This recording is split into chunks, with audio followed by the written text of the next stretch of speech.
शुरुआत में हमें बताया जाता है कि आज हम जमीन से खड़े होकर आसमान से गिरने वाले मेट्रॉइड्स की बारिश को देखेंगे। यानी कि आज आसमान से बहुत सारी चट्टानों के टुकड़े जमीन पर गिरने वाले थे। ये नजारा हर कोई देखना चाहता है क्योंकि ये जिंदगी में बहुत ही कम होने वाली चीज है। अब ये मेट्रॉइड्स की बारिश काफी ज्यादा होने वाली थी, इसलिए दुनिया भर से सभी स्पेस यानी आसमान के प्रोग्राम्स को बंद कर दिया जाता है। तो अब हर कोई जमीन पर खड़े होकर अपनी आंखों से ये नजारा देख सकता था। इसके बाद हम कहानी के मेन कैरेक्टर एक प्रोफेसर को देखते हैं जिसका नाम एलेक्स था। वो भी अपनी फैमिली के साथ ये चीज देखने को बिल्कुल तैयार था। साथ ही दुनिया भर के अलग अलग लोग भी टेलीस्कोप के जरिए आसमान में देख रहे थे। वो काफी बेताब थे मेट्रॉइड्स की बारिश को देखने के लिए, क्योंकि वो चीज हर कोई इंजॉय करना चाहता है। यूएस में नासा की एक टीम जिसकी लीडर डॉक्टर मेडी थी, वो भी अपनी टीम के साथ इस चीज पर नजर रखी हुई थी। अब इस रात आसमान में बहुत बड़े बड़े मेट्रॉइड्स के टुकड़े दिखाए जाते हैं जिनका साइज इतना बड़ा था कि अगर एक भी जमीन से टकरा जाता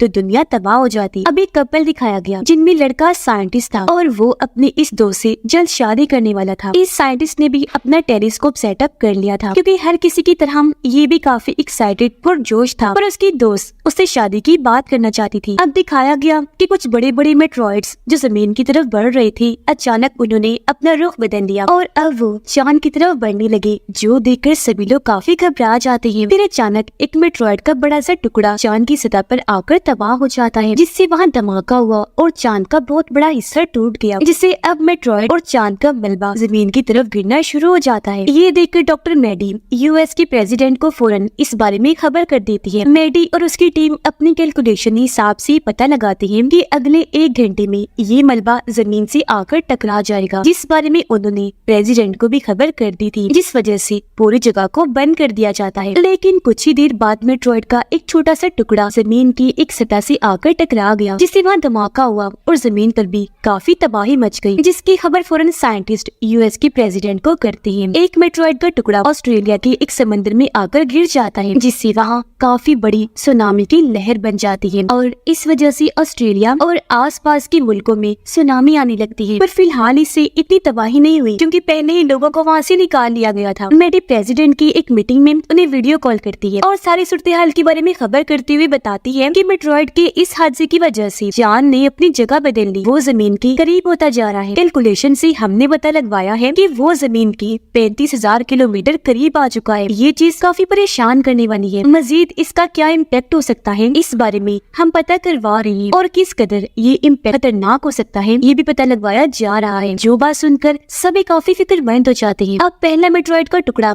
यूरोप में गिरा था। यह टूरिस्ट की टीम यानी जो लोग सैर करने आए थे, वो जब जंगल में घूम रहे थे तो उनकी चीजें जैसे कि मशीन्स, डिवाइसेस, कंपास वगैरह वो अजीब तरह से काम करने लगती है। कंपास यानी रास्ता बताने वाली डिवाइस, उसकी सुई अजीब तरह से हिलने लगी और अब देखते ही देखते ये लोग उस जगह पर आ जाते हैं जहाँ मेट्रॉइड गिरा था, जिसकी वजह से वहाँ पर काफी बड़ा गड्ढा बन गया था और इसी की वजह से इनकी सारी डिवाइसेस, मशीन्स वगैरह अजीब तरह से काम कर रही थी। मेडी का एक टीम मेंबर उसे एक नई रिपोर्ट लाकर देता है, जिसे देखकर पता चला कि इस सब की वजह से दुनिया भर में सैलाब, अर्थक्वेक, ज़लज़ले और सुनामी आ रही है। ये देखकर मेडी को लगता है कि ऐसा इस वजह से नहीं हो रहा कि चांद ने अपनी जगह बदली, बल्कि इसके पीछे वजह कुछ और ही है, कोई दूसरा इम्पैक्ट हुआ है। अब क्योंकि खुद मेडी से ये मसला हल नहीं हो रहा था तो कॉल करके वो एलेक्स को बुलाती है ताकि वो आकर मेडी की मदद कर दे, पर उसने मना कर दिया, ये कहकर कि जब से मेरी वाइफ की मौत हुई है मैं अपने बच्चों को अकेला नहीं छोड़ता। उनकी बात चल ही रही थी कि तभी अचानक उनकी कॉल कट हो जाती है। फिर पूरे शहर की अलग अलग जगह पर होने वाली अजीब चीजें दिखाई गई, जैसे कि प्लेग्राउंड, गैस स्टेशन और कई सारी जगहों पर अचानक इलेक्ट्रिक बिजली और करंट हर जगह फैलने लगता है क्योंकि बिजली डिस्चार्ज हो रही थी, जिस वजह से अक्सर जगहों पर आग भी लग जाती है। पर साइंटिस्ट को जरा भी समझ नहीं आती कि आखिर ऐसा क्यों हो रहा है। अब हम उस साइंटिस्ट जिसकी शादी होने वाली थी उसे देखते हैं, जिसका नाम रोलैंड था। वो खुद भी इस सारी सूरत हाल की छानबीन कर रहा था और क्योंकि वो यूरोप में रहता था इसलिए यहाँ की हर एक रिपोर्ट मेडी को साथ साथ दे रहा था, जिस वजह से रोलैंड की दोस्त थोड़ी परेशान रहने लगी थी क्योंकि दोनों की शादी होने वाली थी। पर रोलैंड उसे वक्त नहीं दे रहा था, हर वक्त काम में मसरूफ था। लेकिन फिर वो अपनी दोस्त को मनाकर जल्द शादी करने का वादा करता है। अगली सुबह रोलैंड उस जगह पर आता है जहाँ मेट्रॉइड गिरा था, यानी जहाँ पर गड्ढा बना हुआ था। वो देखता है कि यहाँ पर गिरने वाला मेट्रॉइड का टुकड़ा बहुत ही छोटा है और उसमें कोई भी मैग्नेटिक पावर यानी मकनातीसी ताकत नहीं है। तो उसे ये समझ नहीं आ रही थी तो फिर भला कंपास और बाकी डिवाइसेस अजीब तरह से काम क्यों करने लगी है। कंपास बार बार उस तरफ ही इशारा कर रहा था। वो सोच सोच में पड़ा था, जबकि दूसरी तरफ एलेक्स और मैडी भी इस बारे में आपस में बात कर रही थी। उनके साथ कॉल पर रोलैंड भी बात करने लगा। उनसे कहता है कि जो मेट्रॉइड का टुकड़ा मुझे मिला है वो आसमान में बनी एक चीज से बहुत मिलता जुलता है, जो है सब स्टार, यानी कि दो सितारों का आपस में मिलना। ये सुनकर एलेक्स और मैडी को अब समझ आने लगती है कि जो मेट्रॉइड्स की बारिश हुई थी वो आसमान में दरअसल दो सितारों के एक दूसरे से टकराने से हुई थी, जिसके बाद ही मेट्रॉइड्स का बहुत बड़ा झुंड जमीन की तरफ आने लगा था, जिनमें से एक तो आकर टकरा गया जमीन से, जबकि एक टकराया चांद से। लेकिन जो मेट्रॉइड चांद पर जाकर तबाह हुआ था उसकी वजह से वहाँ काफी बड़ा गड्ढा बन गया और अब चांद एक बहुत बड़े मैग्नेटिक मकनातीस की तरह काम कर रहा है। यही वजह है कि जमीन और चांद अपने उन मेट्रॉइड्स की वजह से एक दूसरे की तरफ बढ़ रहे हैं, जो दोनों इन्हीं जमीन और चांद पर गिरे थे, क्योंकि वो मेट्रॉइड से एक दूसरे को अपनी तरफ खींचने का काम कर रहे हैं, जिसका मतलब साफ था कि जमीन और चांद भी एक दूसरे से टकरा सकते हैं। अब ये सारी जानकारी मैडी प्रेसिडेंट को देती है, जिस पर वो सलाह देती है कि तुम अपनी एक टीम बनाओ ताकि इस चीज पर काम कर सको, जिस वजह से अब मैडी एलेक्स को बुला लेती है ताकि उसे भी अपनी टीम में शामिल कर सके। और इस बार एलेक्स को आना ही पड़ता है। ये पूरी टीम जब बन गई तो टीम के लिए खास किस्म की लैब भी बनाई जाती है, जिनका ताल्लुक अलग अलग मुल्कों की साइंटिस्ट और स्पेस स्टेशन को चलाने वाले लोगों से था। चांद जमीन के इतना करीब आ गया था कि अब वो जमीन से बआसानी नजर आ रहा था, जिस वजह से अगले 2 दिन में बिजली से जुड़ी हर चीज बंद होने वाली थी। अब रात के वक्त एलेक्स और मैडी एक होटल में बैठी जब खाना खा रही थी तो अचानक वहाँ की लैब अपने आप ही फटने लगती है। ये जब बाहर आए चेक करने तो पता चला कि जमीन पर से एक काफी बड़ी इलेक्ट्रोमैग्नेटिक लहर होकर गुजर रही है, जिसने जमीन की ग्रेविटी को इम्पैक्ट किया है, यानी कि ग्रेविटी पर इस लहर के असरात पड़े हैं। ग्रेविटी बहुत ही कम हो गई है, जिसकी वजह से दुनिया भर की तमाम चीजें जैसे कि लोग, गाड़ियाँ, बाइक्स, मशीन्स, जहाज, हर चीज हवा में उड़ने लगी थी। और अब जैसी लहर गुजर गई हर चीज वापस स्टेबल हो जाती है, यानी अपनी जगह पर वापस आ गई थी। अब एलेक्स अपने साथियों को बताता है कि मेट्रॉइड के टकराने की वजह से चांद का मास जो पहले जमीन से काफी कम था अब वो हद से ज्यादा बढ़ गया है, जिस वजह से चांद का वजन भी बढ़ गया है, उसमें भारीपन आ चुका है और यही भारीपन जमीन की छोटी मोटी चीजों पर अपना असर डाल रहा है। अगर ऐसा ही चलता रहा तो बहुत जल्दी चांद जमीन के बहुत करीब आ जाएगा, जिससे इस तरह की और भी कई सारी इलेक्ट्रोमैग्नेटिक लहरें आने लगेंगी। अब ये सुनकर गवर्नमेंट मजीद तबाही को रोकने का प्लान बनाती है। वो हर चीज जैसे कि जहाज, ट्रेन, ट्रैफिक और लोगों को रोकने का फैसला करती है। हर जगह ये खबर फैला दी गई कि लोगों को अपने अपने घरों में ही रहना है, बाहर बिल्कुल नहीं निकलना। कुछ देर बाद एक और ताकतवर इलेक्ट्रोमैग्नेटिक लहर आई, जिस वजह से फिर से लोग हवा में उड़ने लगे और इस बार तो सिस्टम भी बंद हो जाते हैं, क्योंकि उनमें ग्लिच, खराबी आ गई और तो सैटेलाइट्स और एक दूसरे से राब्ता करने का जो जरिया था, कम्युनिकेशन सिस्टम, वो भी बंद हो जाता है। बहुत तबाही मची, जिससे अब इन लोगों के पास गॉड के भरोसे पर रहने के अलावा और कोई रास्ता नहीं था। उधर रोलैंड काफी देर से अपने दोस्त को कॉल करने की कोशिश करता है, पर उसका राब्ता ही नहीं हो पाता, क्योंकि उसकी दोस्त जब ट्रेन से जा रही थी तो ट्रेन भी हवा में उड़ने के बाद जोर से जमीन पर आकर गिर जाती है, बुरी तरह तबाह हो गई, जिसमें कई सारे लोग मारे गए और कई जख्मी हो गए। और गिरी हुई ट्रेन में ही रोलैंड की दोस्त बेहोश पड़ी थी। सारे कैलकुलेशन करने के बाद मैडी प्रेसिडेंट को बताती है कि 39 दिनों के अंदर चांद जमीन से टकरा जाएगा। ये बहुत परेशानी वाली बात है, उससे पहले ही हमें कुछ करना होगा। उधर रोलैंड की दोस्त जहाँ बेहोश पड़ी थी, कुछ लोग आकर उन्हें रेस्क्यू कर लेते हैं, यानी कि उनकी जान बचाकर वहाँ से ले गए। अब पता चला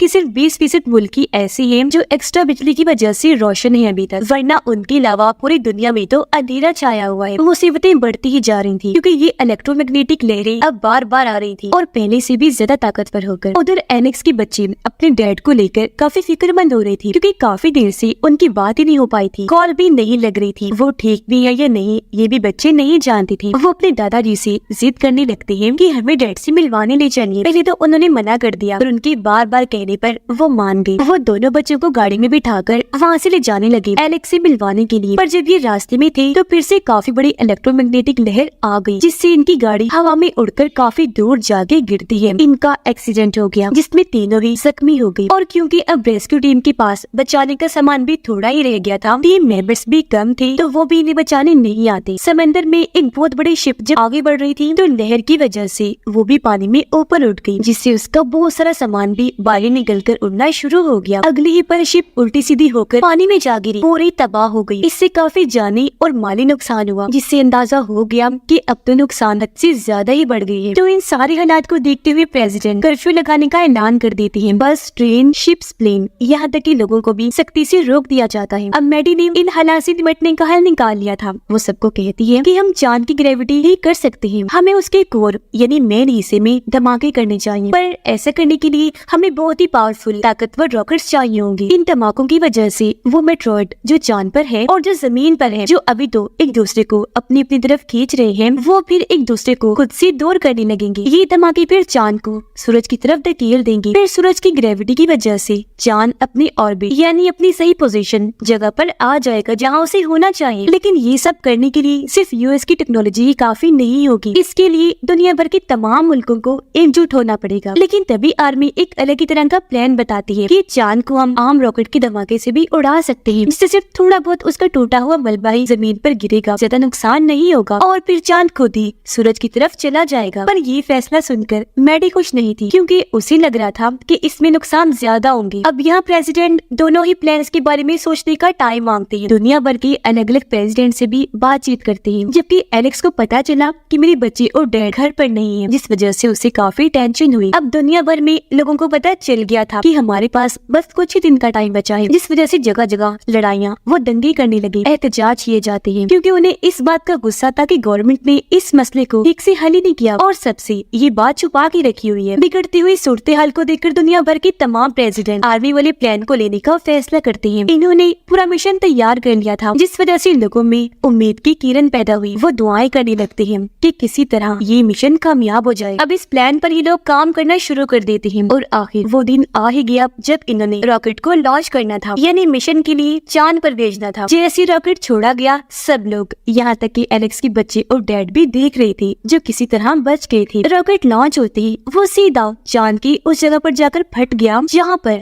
मेट्रॉइड के गिरने से गड्ढा बना हुआ था। बहुत बड़ा धमाका हुआ, पर वैसा कुछ नहीं होता जैसी लोगों ने उम्मीद लगाई थी। ये मिशन पूरा फेल हो जाता है, जो देखकर सभी लोगों की आंखें परेशानी की वजह से खुली की खुली रह गई, क्योंकि अब चांद और भी तेजी से जमीन की तरफ बढ़ने लगा और अब वो 5 दिन पहले ही जमीन से टकरा जाएगा, जिस वजह से सारे लोग फिर से डरने लगते हैं, क्योंकि चांद भी घूमता घूमता और टूट गया था और चांद वाले मेट्रॉइड ने भी अपनी जगह बदल ली थी, यानी कि अब मसला और बढ़ गया था। इसलिए अभी लोग मैडी के प्लान को लेने का सोचते हैं। यहाँ एलेक्स सबको कहता है कि हमें चांद के कोर को मैग्नेटिक करना होगा ताकि चांद बहुत बड़ा मैग्नेट बन जाए। इससे होगा ये चांद और उसमें बड़ा मेट्रॉइड एक दूसरे को खुद से दूर कर देंगे, जिसके बाद चांद सूरज की ग्रेविटी में जाकर नॉर्मल ऑर्बिट में घूमने लगेगा। लेकिन इसके लिए हमें चांद पर एक मैग्नेटिक डिवाइस को बनाना होगा। तो अब ये लोग फैसला करते हैं कि हम बहुत बड़े मैग्नेटिक सिस्टम को रॉकेट में सेटअप करके उसे चांद पर भेजेंगे और इस पूरे मिशन के लिए कुछ एस्ट्रोनॉट्स जो आसमान में जाकर मिशन करते हैं उन्हें भी चांद पर भेजा जाएगा। इस मिशन के लिए दुनिया भर के लीडर तैयार तो हो गए, पर उन्हें कुछ ऐसे साइंटिस्ट चाहिए होंगे जो मैग्नेटिक डिवाइस के बारे में बाकियों को समझा सके। इसलिए अब यहाँ प्रेसिडेंट एलेक्स और रोलैंड को चुनते हैं। अपना अपना नाम सुनकर वो दोनों ही काफी दंग रह गए, क्योंकि अब से पहले उन्होंने स्पेस में सफर कभी भी नहीं किया था। वो घबरा इस बात से भी रहे थे क्योंकि इस मिशन में रिस्क था, या कहीं ये पूरा ही मिशन मौत का खेल था। लेकिन अपनी अपनी फैमिली और दुनिया की हिफाजत करने के लिए उन्हें ऐसा करना ही था, इसीलिए दोनों ही मान गए। और अब मिशन पर जाने से पहले एलेक्स मैडी को अलविदा कहता है और उसे अपने बच्चों और डैड को ढूंढने का भी कहता है। उधर रोलैंड की दोस्त को जब ये पता चला कि इस मिशन के लिए वो भी जा रहा है तो उसे काफी बुरा लगा, इसलिए अब वो काफी मुश्किलात का सामना करते हुए रोलैंड के पास आई उससे मिलने। वो भी जैसे अपनी दोस्त को देखता है काफी जज्बाती हो गया। रोते हुए दोनों एक दूसरे को गले से लगा लेते हैं। अब दोनों ही जानते थे कि शायद रोलैंड जिंदा बचकर वापिस ना आए, इसलिए जल्दी दोनों शादी कर लेते हैं और बहुत सा अच्छा वक्त एक दूसरे के साथ गुजारते हैं। जिसके बाद दोनों यूरोप आए, जहाँ से ये मिशन पर जाने की तैयारी करने लगे। इनके साथ 2 और एस्ट्रोनॉट्स भी जा रहे थे। उधर एलेक्स की डैड की हालत काफी खराब हो जाती है। उन्हें पता था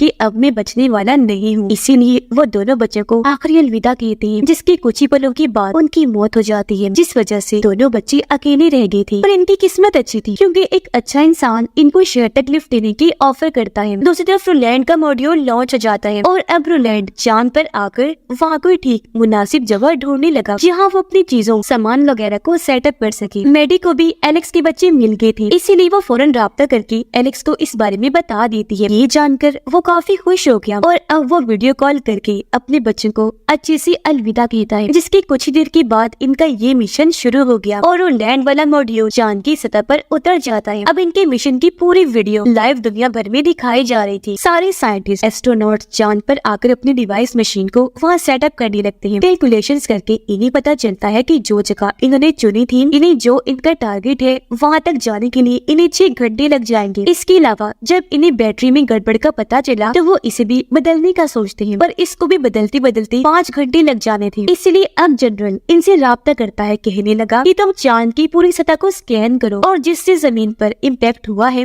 वहाँ के कोऑर्डिनेट यानी वहाँ की सूरत-ए-हाल के बारे में हमें बताओ ताकि हम यहाँ से कोई मदद भेज सके। अब चांद की पूरी जमीन को स्कैन करने के लिए ये लोग रोलैंड और एक एस्ट्रोनॉट लड़की को स्पेसशिप के जरिए वहाँ से भेज देते हैं ताकि ये कोऑर्डिनेट्स जमीन वालों को भेज सके। लेकिन ये मिशन हर गुजरते पल के साथ मुश्किल से मुश्किल होता जा रहा था। ऐसा लग रहा था कि जमीन का खात्मा भी हो सकता है। इसलिए दुनिया भर के लोग मिशन की कामयाबी के लिए दुआएं कर रहे थे, पर कहीं कहीं कुछ लोग ऐसे थे जो जरा भी डरे हुए नहीं थे, क्योंकि शायद उन्होंने ये कबूल कर लिया था कि आज हमारा आखिरी दिन है। इसलिए ये लोग अपनी जिंदगी के आखिरी पलों को एंजॉय कर रहे थे। अब बैटरी इसी तरह बदल तो गई थी, पर वहाँ के हालात खराब होने लगे, क्योंकि तभी उनका छोटा स्पेसशिप गड़बड़ी की वजह से जोरों से हिलने लगा। जमीन पर साइंटिस्ट जहाँ उनके कोऑर्डिनेट्स आने का इंतजार कर रहे थे, तो तभी उनका राब्ता आपस में टूट जाता है। पर बाद में पता चला कि रोलैंड और एस्ट्रोनॉट्स वाला स्पेसशिप पत्थर से टकराने की वजह से तबाह हो गया। एस्ट्रोनॉट स्पेस में गिरने लगी और उसका हाथ रोलैंड ने पकड़ लिया। हालांकि बचाने की बहुत कोशिश की, पर वो स्पेसशिप में गिरने की वजह से मारी गई। रोलैंड जब एलेक्स से राब्ता करता है तो उससे पता चला कि इनके डिवाइस मशीन में कोई गड़बड़ी है, जिस वजह से कोऑर्डिनेट्स को जमीन पर ही नहीं भेज सकते। मगर अब इनके पास सिर्फ 10 मिनट का ही टाइम बचा था, इसलिए रोलैंड फिर भी हिम्मत करता है। वो जैसी तैसी डिवाइस को स्टार्ट करता है और चांद का सारा डेटा जमीन पर साइंटिस्ट को भेजने का प्रोसेस शुरू कर देता है, जिससे जमीन का एक रॉकेट वहाँ से लॉन्च हो जाता है। अब इनका आधा काम तो पूरा हो गया था और बचने का इनके पास टाइम भी था, इसलिए दूसरा एस्ट्रोनॉट रोलैंड को लिए बगैर ही एलेक्स को वहाँ से निकलने का कहता है। पर एलेक्स ने मना कर दिया कि मैं रोलैंड को लिए बगैर नहीं जाऊंगा। वो खुद भी रोलैंड से राब्ता करता है और उसे जल्द से जल्द वापस आने का कहता है, पर क्योंकि रोलैंड का स्पेसशिप आधा टूट गया था तो इस वजह से उसका वापस जाना बहुत मुश्किल था। इसलिए वो उन लोगों से राब्ता करके उन्हें यहाँ से जाने का कहता है। उसे ये लोग छोड़कर जाना तो नहीं चाह रहे थे, पर ना चाहते हुए भी